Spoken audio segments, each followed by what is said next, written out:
Bueno, hola, buenas tardes a todos. Gracias por haberos conectado. Estamos en otra sesión de Dalet Dadrayá. En esta ocasión tenemos como invitado especial al rabino Soferi Hassan, Gustavo Zuraski. Él está ahora mismo desde Ashkelon.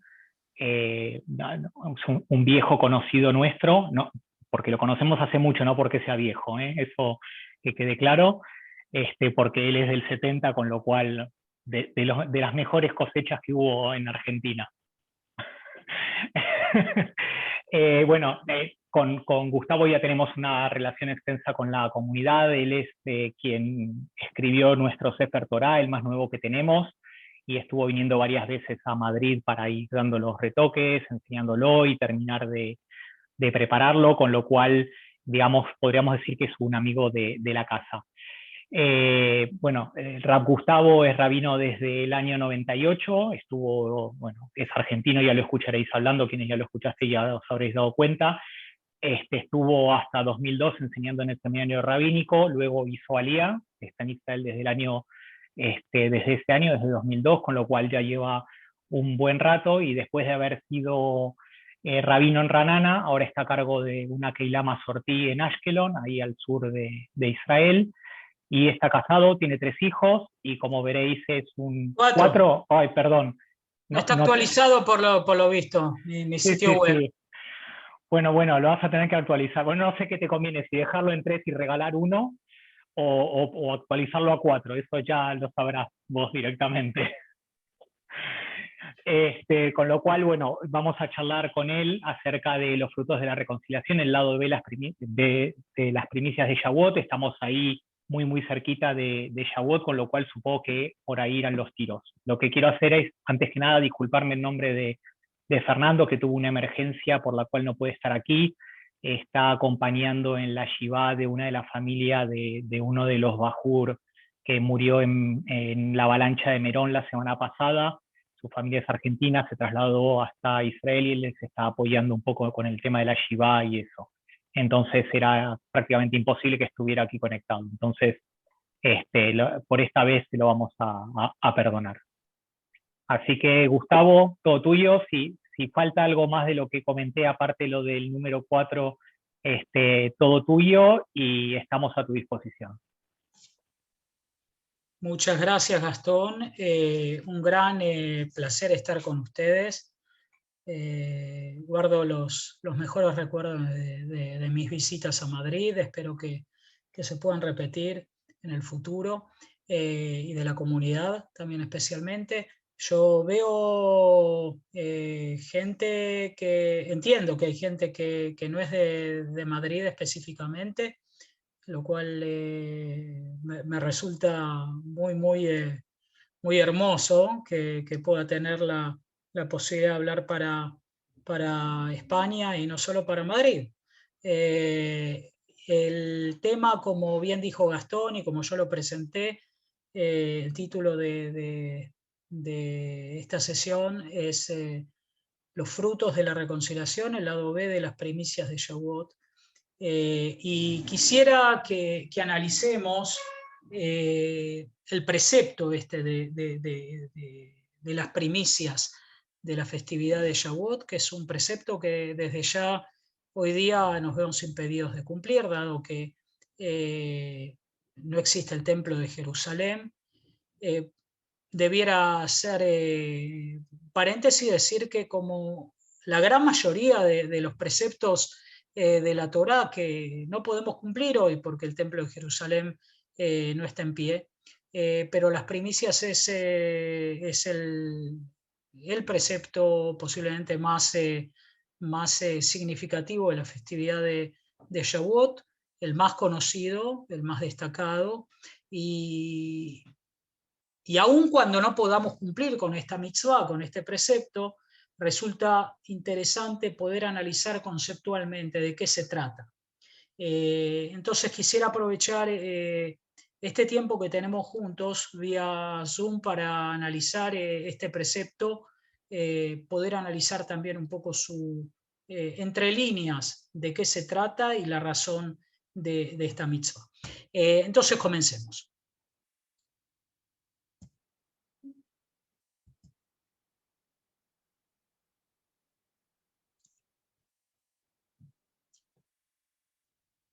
Voy a hacer una pregunta, pueden abrir el micrófono.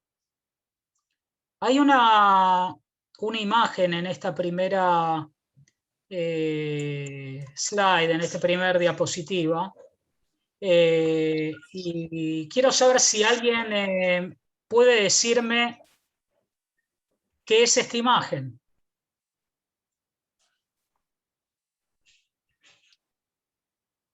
¿Qué es o qué representa? Sí, Gustavo, perdona. La imagen representa algo y además es el símbolo de algo. Voy a dar una ayuda de... Un ministerio. Bueno, ella es demasiada ayuda, sí.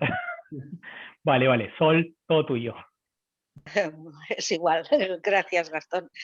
Es el símbolo del Ministerio de Turismo y representa cuando los espías israelitas fueron a reconocer la tierra de Canaán y bueno, encontraron los racimos gigantescos de uvas, digamos, y vieron que la tierra era buena. ¿Dijeron qué? Vieron que la tierra era buena los dos que hablaron bien de la tierra, no los otros muy bien, que hablaron muy mal. bien, muy bien. Ok. Muy bien, Sol, un gusto. ¿De dónde eres? De Madrid, de Betel. Nos vimos Madrid. cuando Nos conocimos. Nos vemos nuevamente. Sol ha dicho muy bien. Este es el símbolo del Ministerio de Turismo de Israel. No en vano trae esta imagen. Si bien la imagen tiene una connotación bastante negativa, vamos a decir. La palabra turismo es una palabra que proviene del hebreo. La palabra espía es una palabra que no aparece en el contexto del relato que Sol mencionó. En ningún momento se habla de espías. Lo que sí se dice es que 12 enviados de cada una de las tribus de Israel fueron enviados. No queda muy claro si es a pedido, a iniciativa de ellos mismos o a iniciativa de Moshe, porque el relato de los mal llamados espías aparece mencionado 2 veces en la Torá, una en el libro de Números y otra en el libro de Deuteronomio. Pero son enviados estos 12 delegados a Latur. En hebreo la palabra es Latur, que la podríamos traducir como turistear, hacer turismo. De ahí viene la palabra turismo. Y por eso los racimos, que son la muestra, o una de las muestras, veremos en un ratito, que estos 12 enviados traen de la tierra prometida, termina siendo esta imagen el símbolo del Ministerio de Turismo de Israel. Sin embargo, no es lo único que trajeron los espías, y en un ratito lo vamos a ver, porque tiene mucho que ver con lo que vamos a estudiar hoy. Quisiera que leamos juntos el relato de los mal llamados espías. Voy a decir mal llamados espías porque en realidad la palabra meraglim o espías está tan arraigada a este relato que aun cuando digamos que está mal llamado, vamos a seguir llamándolo por siempre meraglim. Quiero que analicemos el relato este que aparece en el libro de Números. Por alguna razón, ahí está. El libro de Números, capítulo 13, así se nos dice. Habló Adonai a Moshe diciendo, ahora voy a pedir si pueden cerrar micrófonos, cuando les pida pueden abrir, ¿muy bien? Para que no haya ruidos. Habló Adonai a Moshe diciendo, envía tú hombres y que exploren la tierra de Canaán, la que yo doy a los hijos de Israel, un hombre por cada tribu de sus padres habréis de enviar todos jefes de ellos. Los envió Moshe desde el desierto de Parán por mandato de Adonai. Todos ellos eran hombres, jefes de los hijos de Israel eran. Estamos hablando aquí de de 12 personajes de los más afamados que tenía el pueblo de Israel, jefes de tribus. No se trata como decimos en Argentina, de meros fulanos, sino que cada uno tenía un nombre y era un líder de cada una de las tribus de Israel. Para allá, Shlach Lecha, esta sección del libro de números de Bemidbar, los menciona cuáles son los 12 nombres. Nosotros vamos a saltear esa sección porque no viene al caso, pero sí, como sabrán, 2 de ellos son muy conocidos, que son Yoshua bin Nun y Caleb, hijo de Yefuné. Son los 2 más conocidos por la razón que seguramente sabrán, y el que no sabe lo veremos en un ratito. Los envió Moshe para explorar la tierra de Canaán y les dijo: ascended por ahí, por el Negev, y subid por la montaña. Ved la tierra como es, y el pueblo que habita en ella, si es fuerte o débil, si escaso es o numeroso. Y cómo es la tierra en la cual él habita, si es buena o mala, y cómo son las ciudades en las cuales él reside, en campamentos o en fortalezas. Será por esto que son llamados espías, porque son enviados a hacer una operación de inteligencia, ver la naturaleza del pueblo, ver la naturaleza de la tierra, de las ciudades, la topografía, la cantidad de habitantes que residen en la tierra, etcétera, etcétera. ¿Y cómo es la tierra? ¿Fértil o magra? ¿Tiene árboles o no? Es muy extraño, porque ya a los hijos de Israel se les había prometido que iban a ingresar una tierra que emana leche y miel. Entonces resulta bastante llamativo que son llamados a poner en duda la promesa divina, ¿sí? Ver si la tierra es fértil o magra, cuando en realidad la promesa divina ya decía que la tierra era fértil, era una tierra que emanaba leche y miel. ¿Tiene árboles o no? Esforzaos y tomad del fruto de la tierra. Y los días eran días de las primicias de las uvas. Ascendieron ellos y exploraron la tierra, desde el desierto de Tzim hasta Rehob, en los accesos de Hamat. Ascendieron por el Negev y llegó hasta Hebrón, y allí estaban Ahimán, Sheshai y Talmai, los que le nacieron a Anac, y Hebrón 7 años fue construida antes que Zoan en Egipto. Como dicen los sabios, que como un buen vendedor, que cuando uno va a la tienda primero muestra mercadería de menos valor y luego la mercadería de más valor, para que uno vaya entusiasmándose en la compra. Los 2 espías fueron primero a ingresar a la tierra por el Negev, que es la zona más árida, para ir lentamente ingresando a la tierra, a la sección más fértil de la tierra de Israel. La mercadería más, si bien el Negev es muy bonito aquí en Israel, pero la mercadería más fértil fue mostrada en segundo término. Por eso dice que ascendieron por el Negev. Se allegaron hasta el Nahal Eshkol, cortaron allí un sarmiento y un racimo de uvas, y lo transportaron en una vara entre 2, y también granadas e higos. Ya de este versículo desde ya se desprende la imagen que están viendo en el extremo derecho superior de la pantalla, que es el símbolo del Ministerio de Turismo, porque dice que tomaron un racimo de uvas y lo transportaron en una vara entre 2. Quiere decir que se trataba de un flor de racimo, no era un racimo chiquito. Y también granadas e higos. Regresaron de explorar la tierra al cabo de 40 días. Se allegaron hacia Moshe y hacia Aarón. Perdón, que me está tapando aquí. Me está tapando aquí y hacia toda la congregación de los hijos de Israel, hacia el desierto de Parán, a Kadesh. Le respondieron relatándoles a ellos y a toda la congregación, y les mostraron el fruto de la tierra. Transcurrieron ya entonces los 40 días en los que ellos regresan al campamento y muestran el fruto de la tierra. le relataron a él y dijeron: hemos llegado hasta la tierra a la cual nos has enviado, y además ella mana leche y miel, y este es su fruto. Pero nada, ya que fiero es el pueblo que habita en la tierra. Las ciudades son fortificadas y muy grandes, y también a los hijos de Anak hemos visto allí.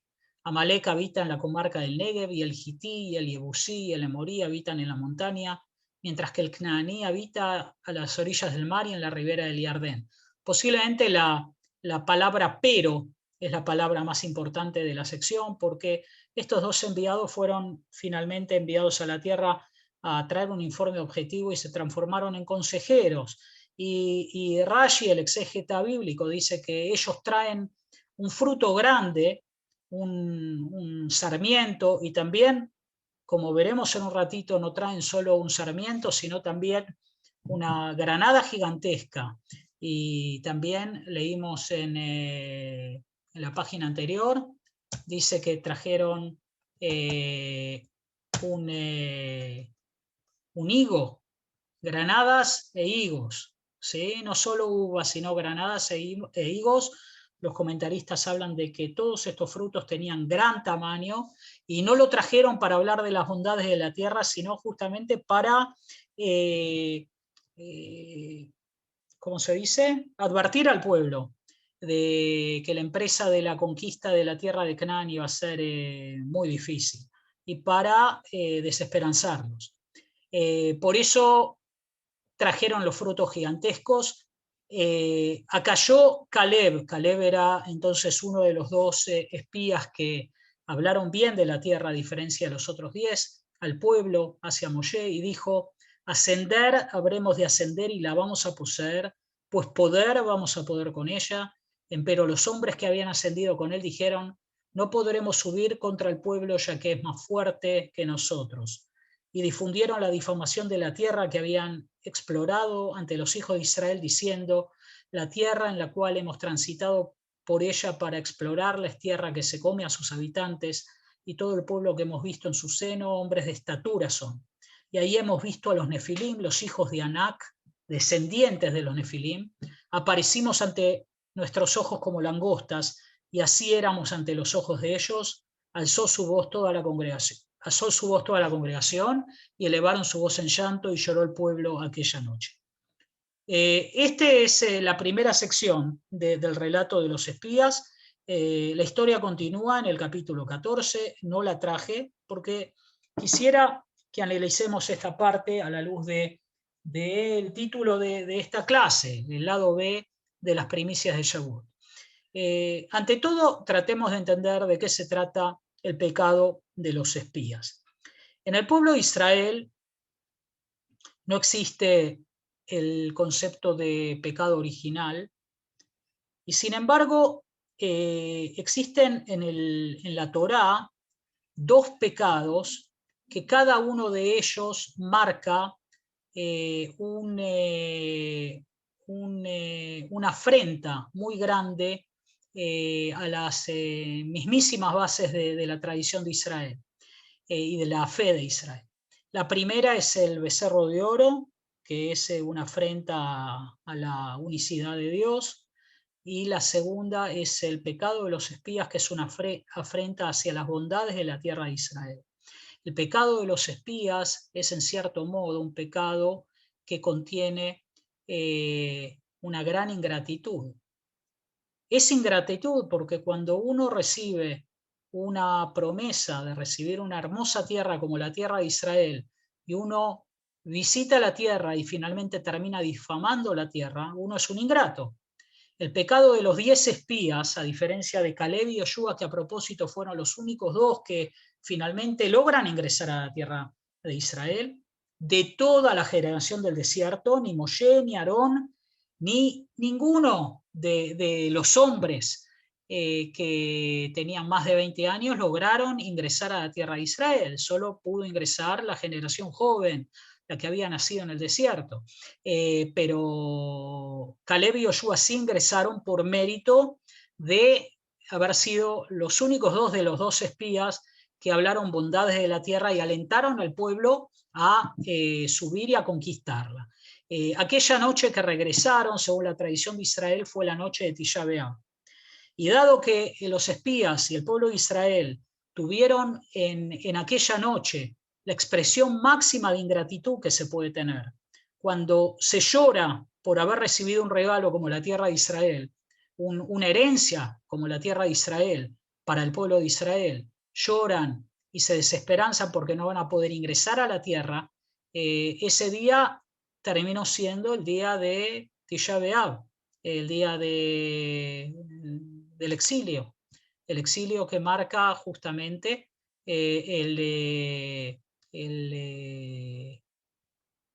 la reprimenda ante tamaña ingratitud. Y quedó fijado el día de Tisha B'Av como una fecha de tragedias, de acuerdo a la tradición de Israel, una fecha de tragedias y de exilio en el cual fueron destruidos los 2 templos de Jerusalén.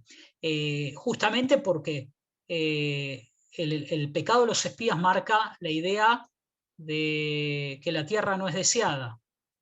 Y por eso, en esa fecha, desde ya que es un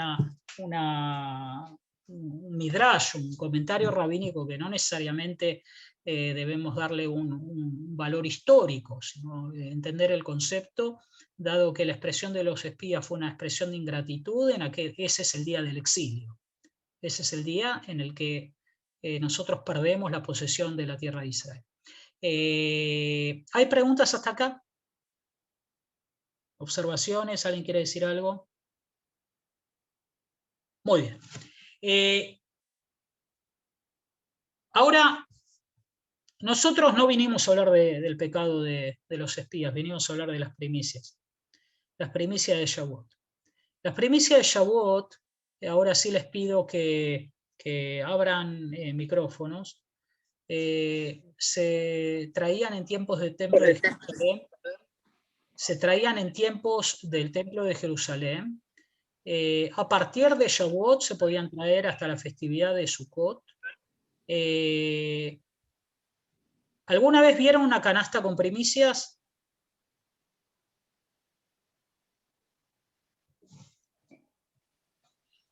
Acá tenemos una canasta con primicias, un dibujo.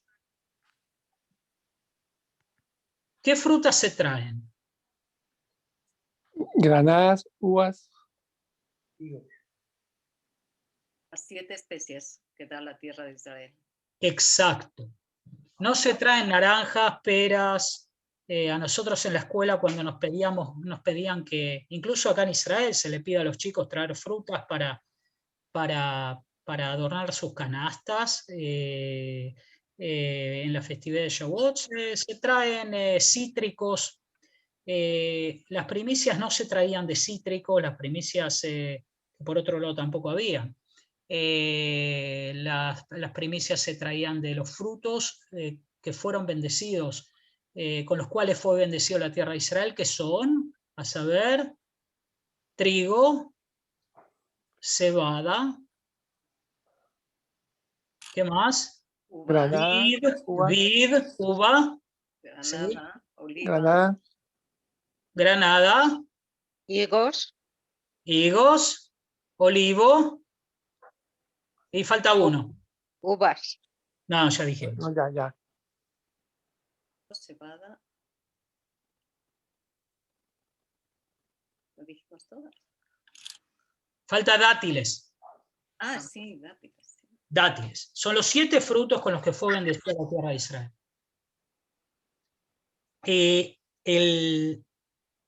El judío que traía los frutos a la tierra, al templo de Jerusalén, cuando traía estas primicias tenía que hacer una declaración que a propósito es una síntesis de prácticamente toda la historia del pueblo de Israel, no hasta nuestros días, pero sí del andar del bagaje por el desierto y de la época de los patriarcas. La historia, el precepto de los Bikurim aparece en Parashat Kitabó, en el libro de Devarim, Deuteronomio capítulo 26, y voy a leer, si pueden apagar por favor micrófonos. Y será que cuando vengas a la tierra que Adonai tu Dios te concede a ti en heredad y la poseas y te asientes en ella, habrás de tomar de las primicias de todos los frutos de la tierra que recogerás en tu tierra, la que Adonai tu Dios te concede a ti, y lo habrás de poner en un cesto.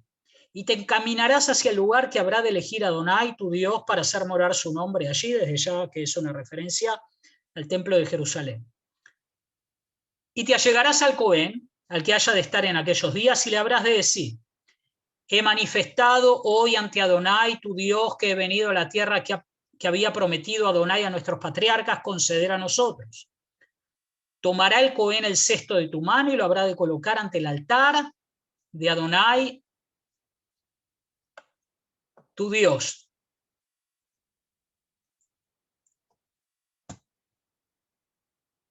Perdón, no me avanza.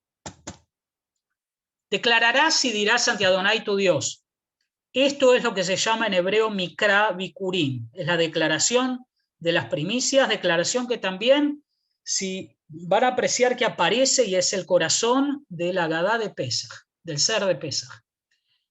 Declararás y dirás ante Adonai tu Dios: arameo extraviado era mi patriarca, descendió a Egipto y peregrinó allí con gente poca, empero fue allí un pueblo grande, poderoso y numeroso. Todo esto lo decía el judío cuando traía su canasta con los frutos de la tierra de Israel a la cual ingresó y que recibió por heredad. Empero nos maltrataron los egipcios, todavía seguimos con comillas, está hablando el judío, y nos oprimieron y nos impusieron trabajo duro. Pero clamamos a Adonai, Dios de nuestros padres, y escuchó a Adonai nuestra voz, y vio nuestra opresión, y nuestro agobio, y nuestro aprieto. Y nos sacó a Adonai de Egipto con poder fuerte y con brazo tendido y con manifestación magna y con signos y con portentos. Nos trajo a este lugar, el que habla se encuentra ya en la tierra de Israel, ¿no? Entonces dice, nos trajo a este lugar y nos concedió la tierra esta, tierra que fluye leche y miel. Y ahora he aquí que he traído la primicia del fruto de la tierra que me has dado a mí, Adonai. Termina las comillas y la Torá dice, lo colocarás ante Adonai tu Dios y te prosternarás ante Adonai tu Dios. Este es el precepto de los Bikurim, tal cual aparece en Parashat Kitabó, en el libro de Deuteronomio, capítulo 26, y resulta finalmente una expresión opuesta a la declaración de los Meraglim. Si se dan cuenta, el precepto de los Bikurim expresa todo lo que los Meraglim negaron, que es el agradecimiento por la tierra que hemos recibido, el reconocimiento de Dios como Dios de nuestros padres, Dios de la promesa de la tierra prometida, el Dios que dio nuestra opresión y que nos dio el gran regalo de recibir una tierra pequeña pero hermosa y nuestra. Es lo que los Meraglim no supieron aceptar. Por eso, y este es el lado B de las primicias de Shavuot, el Arizal, Rabbi Yitzhak Luria, que es uno de los cabalistas más importantes de Israel, en la ciudad de Tzfat, siglo XVI, él dice que en realidad el precepto de las primicias es una corrección, es el tikkun que nosotros hacemos año a año, o de hecho se hacía mientras el templo estaba en pie, por el pecado de los espías. Dado que los espías expresaron su agobio, su desesperanza a través de la ingratitud, nosotros expresamos al ingresar la tierra nuestra gratitud a través de las primicias. Exactamente con los mismos frutos que ellos trajeron.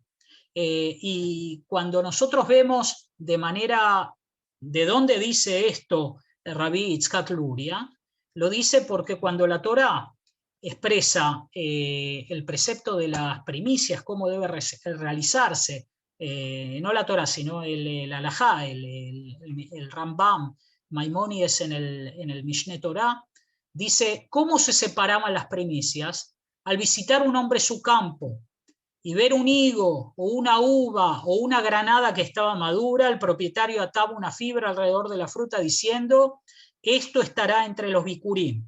O sea, el Rambam dice que una persona cuando bajaba a su campo en las vísperas de Shavuot, antes de Shavuot, y ya veía que en el campo comenzaban a madurar las frutas, desde ya que no las podía aún traer al templo de Jerusalén porque todavía no era la festividad de Shavuot, pero sí ataba una cuerda o una fibra, una tela, no sé exactamente cuál sería la traducción, gumi dice en hebreo, una goma, para saber que ese fruto que acaba, para que no se le pierda después, porque después van a crecer todos los frutos, pero él quería justamente traer las primicias, los primeros frutos. Entonces los marcaba, tal vez esto ocurría 2 semanas antes de la festividad de Shavuot, y luego, a partir de la festividad de Shavuot, podía traerlos al templo de Jerusalén.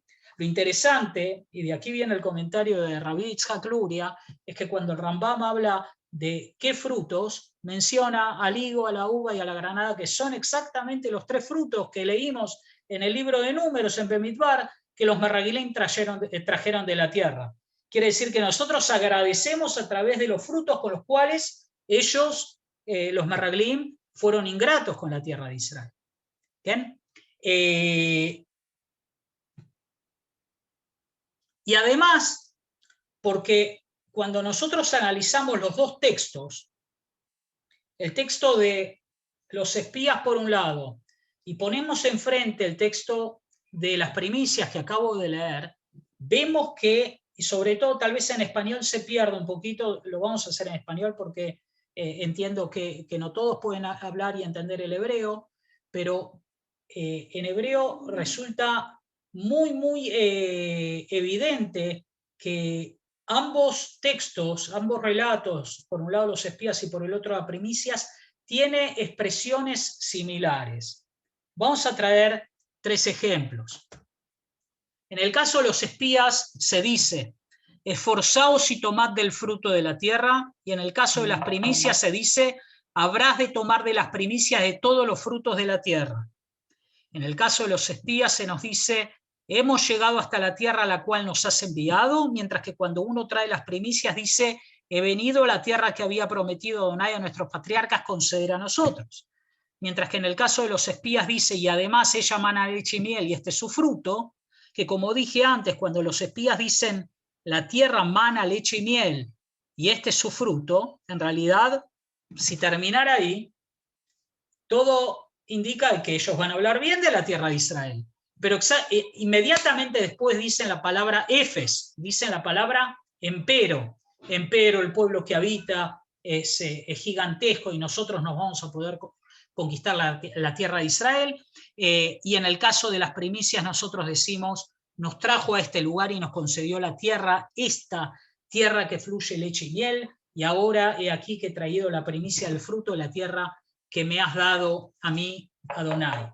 Quiere decir que exactamente con las mismas expresiones con las que los Merragilim sacaron el oprobio de la tierra, las primicias vienen a expresar la gratitud que sentimos por la tierra que tenemos. Hago una pausa, si hay alguna pregunta, ¿quieren abrir micrófonos?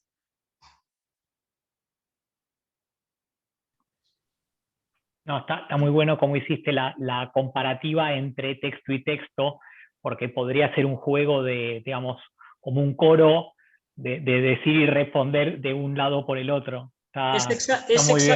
Es exactamente un coro, porque son 2 secciones en la Torá que están separadas por casi un libro y medio.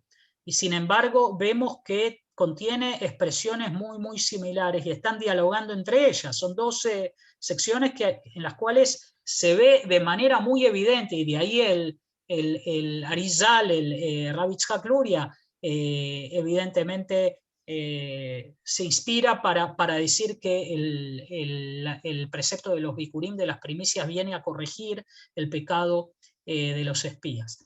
Y en realidad, y esto lo voy a decir yo como un hidush, como algo que voy a innovar, el agradecimiento por la tierra de Israel, si vamos a apreciarlo bien, es algo que se extiende a lo largo de todo el calendario hebreo. A tal punto nosotros queremos enmendar el pecado de los espías, que es uno de los pecados más serios, junto con el pecado del becerro de oro que menciona la Torá, que nosotros año a año, al festejar la festividad de Israel, en realidad estamos agrupando todos estos 7 frutos, a saber, Pesaj es la festividad de la cebada. En Pesaj nosotros traemos al día siguiente de la festividad de la primera fiesta de Pesaj, se comienza a traer la ofrenda del Omer, que era una ofrenda que se hacía de cebada, ¿sí? Por eso yo propongo que Pesaj es la festividad de la cebada, y de hecho cuando nosotros contamos el Omer, que estamos ahora en plena cuenta del Omer, entre Pesaj y Shavuot, nosotros estamos contando desde la cebada hasta el trigo. Shavuot es la festividad del trigo. Nosotros leemos el libro de Ruth, que ocurre al momento de la cosecha de trigo, es el libro que está vinculado con la festividad de Shavuot. La diferencia entre la cebada y el trigo es que la cebada es un cereal para los animales, mientras que el trigo es un cereal que ya está destinado más al ser humano, y no solo eso, sino que el ser humano demostró su sabiduría originalmente cuando aprendió a domesticar el trigo, cuando aprendió a sacar el fruto del trigo, transformar el trigo en pan. Es el primer fruto de la tierra que el hombre aprendió a sacar un plus, el trigo. Por eso Shavuot, que es la fiesta del conocimiento, de la Torá, está relacionada también con el trigo. Quiere decir que el paso de Pesaj a Shavuot es el salto que nosotros damos desde la bestialidad de la cebada a la humanidad del trigo. Desde la experiencia de la esclavitud, el esclavo se parece en cierto modo a un animal que es llevado, extraído, se lo hace trabajar de manera ¿cómo se dice? Se le impone trabajo sin tener horarios. Al trigo, que es la festividad de Shavuot, cuando se recibe la Torá. Nosotros separamos entre Pesaj y Shavuot la distancia entre cebada y trigo, entre la bestialidad del esclavo a la humanidad de Shavuot, donde recibimos la Torá. La próxima festividad, dijimos que en las fiestas de Israel están todos los frutos. Luego de Shavuot tenemos la festividad de Rosh Hashanah. Rosh Hashanah está relacionado con ¿cuál de los 7 frutos? La miel. No, porque la granada. La granada porque se dice que la granada representa las mitzvot, las 613 preceptos, y nosotros comemos granada en Rosh Hashanah y deseamos que nuestros méritos sean tan abundantes como los granos que tiene la granada. Yom Kippur tal vez es el más difícil, voy a explicar por qué, pero está relacionado con ¿qué? Con el higo. El higo es un fruto que está muy relacionado con la idea de pecado y de corrección. Esto lo aprendemos a través del fruto del árbol del conocimiento que existía en el Gan Eden, en el paraíso. La tradición cristiana identifica este fruto como una manzana. La tradición hebrea dice que el fruto del árbol prohibido, hay varias versiones, pero una de las más sensatas es que el fruto del árbol, el fruto prohibido era un higo. ¿De dónde vemos esto? Vemos de la reacción de Adán y Jabá luego de haber comido el fruto, que se cubrieron su desnudez con hojas de higueras, ¿sí? O sea que, como dicen nuestros sabios, vinieron a enmendar su transgresión con la misma herramienta con la cual transgredieron, o sea, transgredieron con el higo y enmendaron con el higo. Por eso Yom Kippur, que es la festividad en donde pedimos por la corrección, por el perdón de nuestros pecados, e intentamos nosotros corregir nuestros pecados, es una festividad que está muy vinculada con el higo. Sukkot está vinculada con el dátil. ¿De dónde? De la palmera. La palmera datilera es el lulav con el cual nosotros cumplimos el precepto de la festividad.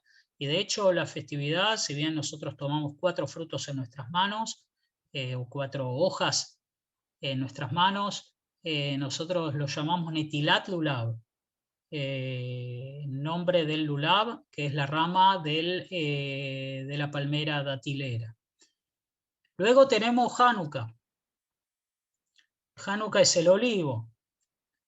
Hanukkah es el olivo. Las velas de Hanukkah hoy día las prendemos con velas de cera, pero las velas de Hanukkah se encienden con aceite de oliva. Es el aceite más exquisito para encender las velas de Hanukkah. Y como se podrán imaginar, Purim es la fiesta que está relacionada con la vid, con el vino, dado que en Purim uno ¿cómo se dice? Se transforma en dulce la gota amarga, ¿sí? Cuando se bebe el vino para alegrarse, y que de hecho también es una, no diría un precepto, pero es el único día donde se bebe de manera... No el único día, pero dice que el hombre en Purim debe emborracharse. ¿Sí? Quiere decir que nosotros a lo largo de todo el año venimos a enmendar el pecado de los marraglim. En cada una de las festividades de Israel, y muy especialmente la fiesta de Shavuot, en las cuales traemos las primicias con aquellos frutos con los que Meraglim, los espías expresaron su gran ingratitud, nosotros expresamos la gratitud, y este es el lado B de las primicias de Shavuot que quería compartir hoy con ustedes. Espero que hayan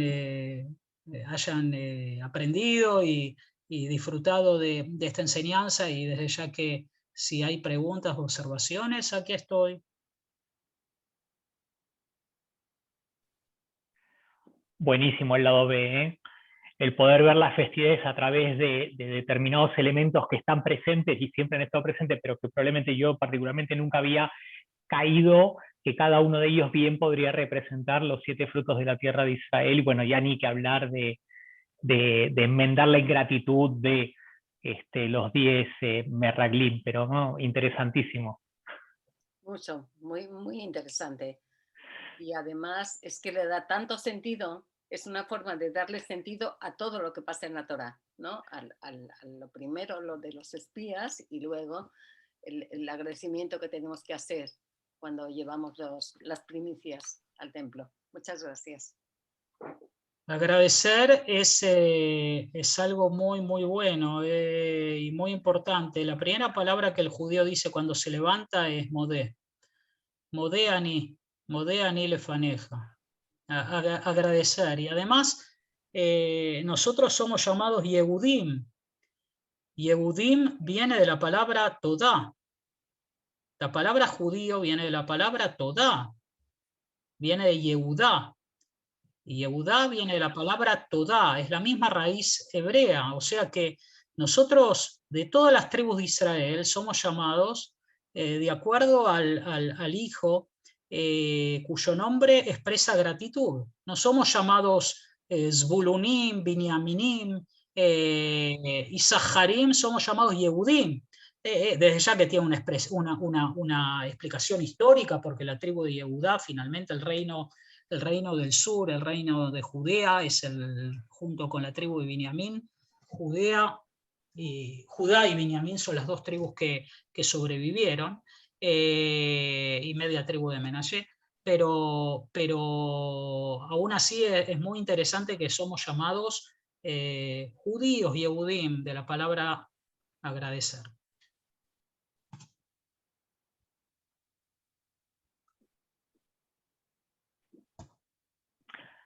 Javerim, un gran gusto. Bueno, a mí hay una cosa que me queda así un poco, digamos, como que me falta el argumento, y es que Purim es una festividad de Rabanán, no de Oraita. Entonces, tal vez ahí no termine de encajar del todo el agradecimiento por parte de la Torá respecto de los 7 frutos. Pero vamos, que te acepto perfectamente que digas que el vino de Shabbat. En realidad la festividad de Hanukkah también es de Rabanán y no es de Oraita. Ah, es cierto, claro, es cierto. Ahí está. Me das más argumentos a mí todavía. Sí, pero aún las festividades de Rabanán, dado que nosotros estamos obligados por la Torá a cumplir con todos los preceptos que los rabinos impusieron a lo largo de las generaciones, también las de Rabanán vienen de la Torá. Entonces, ese es mi argumento. Porque si no, ¿cómo puede ser que cuando encendemos las velas de Hanukkah decimos Asher Kitshanu b'mitzvotav v'tzivanu? Sí, en realidad, cuando decimos Asher Kitshanu b'mitzvotav v'tzivanu, cuando que nos santificaste con tus preceptos y nos ordenaste, estamos haciendo referencia a algo que no aparece en la Torá. ¿Dónde Dios nos ordenó encender la vela de Hanukkah? En realidad Dios no nos ordenó encender la vela de Hanukkah, Dios nos ordenó escuchar a los rabinos que impusieron que en Hanukkah hay que prender velas. Entonces, también los preceptos que son de origen rabínico también son de origen bíblico, indirectamente. ¿Se entiende? Ay, estos rabinos, siempre con una respuesta. También habría una conexión antropológica, ¿no? Que las fiestas son a la vez agrícolas, históricas y religiosas. Desde ya. Quiero decir que las festividades en diferentes pueblos son muchas veces agrícolas y a la vez son religiosas, y en el caso de Israel son históricas también. También son históricas, tienen 3 ejes. Toda la festividad de Israel tiene 3 ejes. En realidad, no necesariamente todas, porque no hay ningún aspecto agrícola en la festividad de Purim, ¿no? No, bueno, sería simplemente lo del vino. Sí, histórico, claro. Sí, lo del vino, exacto. Sí, lo del vino. Adiós. Adiós, Keilah Bet Emuná, Asturias. Aida. Soy Aida, es que entré es el seudónimo. Y me coge primero, porque estoy en la Keilah Bet Emuná, y me coge primero el de la Keilah que el mío, pero me llamo Aida. Cuéntenme de qué Keilotes son. ¿Dónde queda Bet Emuná en Asturias? Yo sé que está saliendo, pero dime. En Oviedo, en el norte, cerca de Galicia, casi en la esquina de España, en la esquina izquierda. En la esquina izquierda de España, y es una comunidad mazortí. Sí, mazortí pequeñita, muy pequeñita. Ok. Manuel es de Jaén, Sol es de Madrid. Elena, ¿de dónde eres? Es también de la mía. De Zaragoza. Ah, de Zaragoza. Ah, esa Elena, sí. Ok, y momento, ¿queda cerca Zaragoza de ahí? ¿Perdona? Zaragoza no queda en Asturias, Zaragoza. No. Ah, en Aragón. ¿Y hay una comunidad también en...? No, pero hago parte de Odlo. Todavía no, pero la va a ver. No escuché, Elena, ¿qué dijiste? Que soy de Betel, de Madrid. Ah, eres de Madrid, viviendo ahora en Zaragoza. Muy bien. ¿A quién más tenemos? A Galaxy Tab. Ana. Ana, ¿de dónde eres, Ana? Hola, yo soy de Manzanares, Ciudad Real. Ciudad Real. ¿Dónde queda Ciudad Real? Castilla-La Mancha. Castilla de la Mancha, ¿sabes lo que está un poquito más al norte de Andalucía y al sur de Madrid. Entiendo. ¿Es una zona? No es una ciudad, es una zona, ¿no? Sí, una provincia. Es un área, ok. Donde los molinos de Don Quijote. Ah, muy bien. Ok. Sí, por ahí. Oscar, ¿de dónde eres? Dijimos de Bilbao, ¿no? Sí, yo ahora estoy en Bilbao, soy de San Sebastián, está en la parte noreste de España. Quiere decir que hablas vasco. No, ¿No hablas vasco? no el euskera, no. ¿No? Ok. Hablo otros idiomas, pero euskera no. José, Hola, hola. escucho, leo José Aguiar. No veo quién Sí, es. hola, sí. ¿Me oye? Sí, Sí. sí. Vale, aquí yo soy de Las Palmas y de Gran Canaria y es una islita que está por aquí al lado de África. Ah, Así estuve wow. a casi hora y media de Madrid. Bueno, ¿En pues avión? sí, en avión.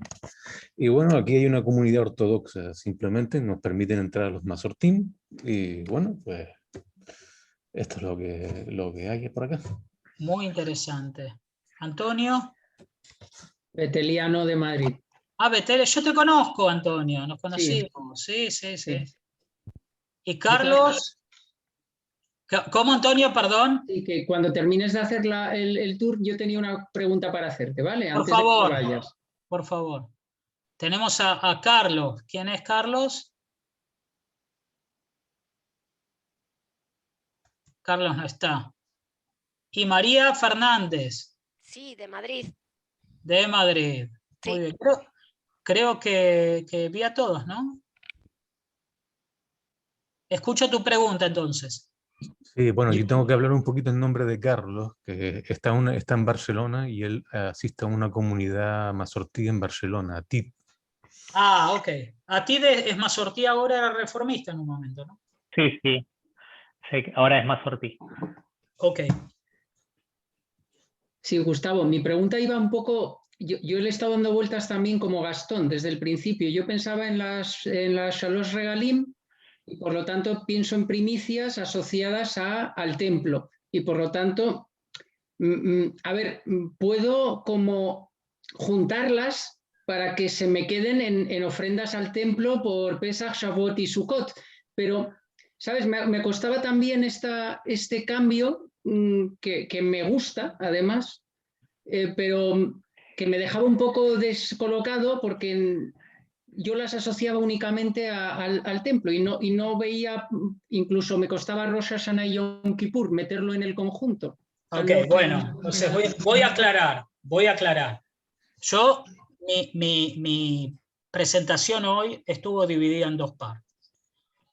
La primera, hablé de las primicias. Las primicias no tienen nada que ver con Hanukkah y con Purim. Nada que ver. Las primicias eran un precepto que se cumplía a partir de Shavuot y hasta Sukkot, y se traían al templo de Jerusalén los frutos, las primicias de los primeros frutos de los 7 frutos con los que fue bendecido la tierra de Israel.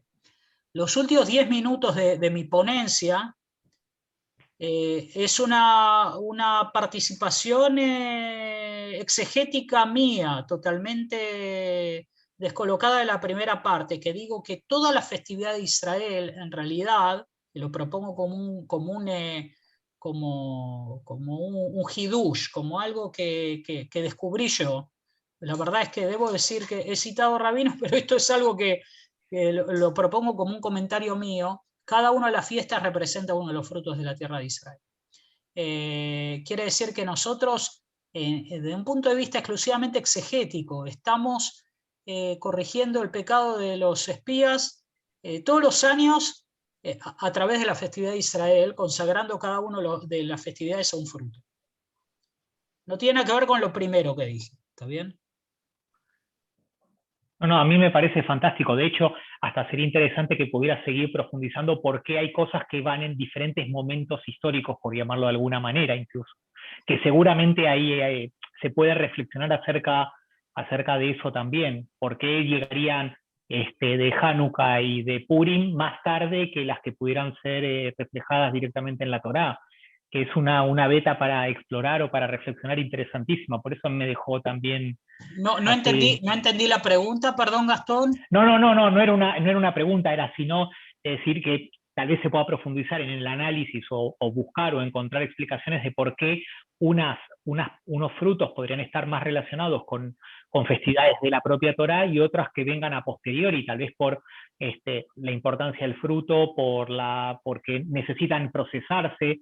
Al final la uva no es la uva, sino que es el vino, y la oliva no es la oliva, es el aceite que requiere un proceso, digo, por añadirle un poco más de cosa a la novedad, a la aportación que estás haciendo. No, a mí me parece fantástico, me encanta.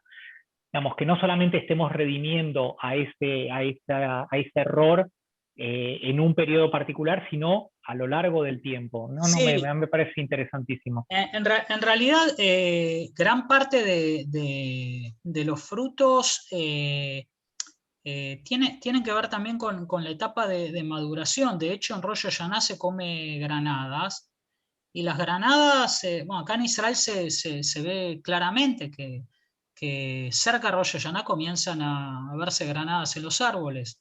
O sea que si nosotros queremos decir en Rosh Hashanah la Birkat Sheheyanu por un fruto nuevo, lo vamos a hacer a través de una granada. Porque es el fruto nuevo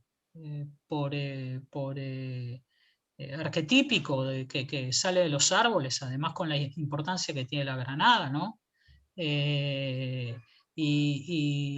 O mismo en Shavuot, sin hablar de frutos, pero que se toma leche.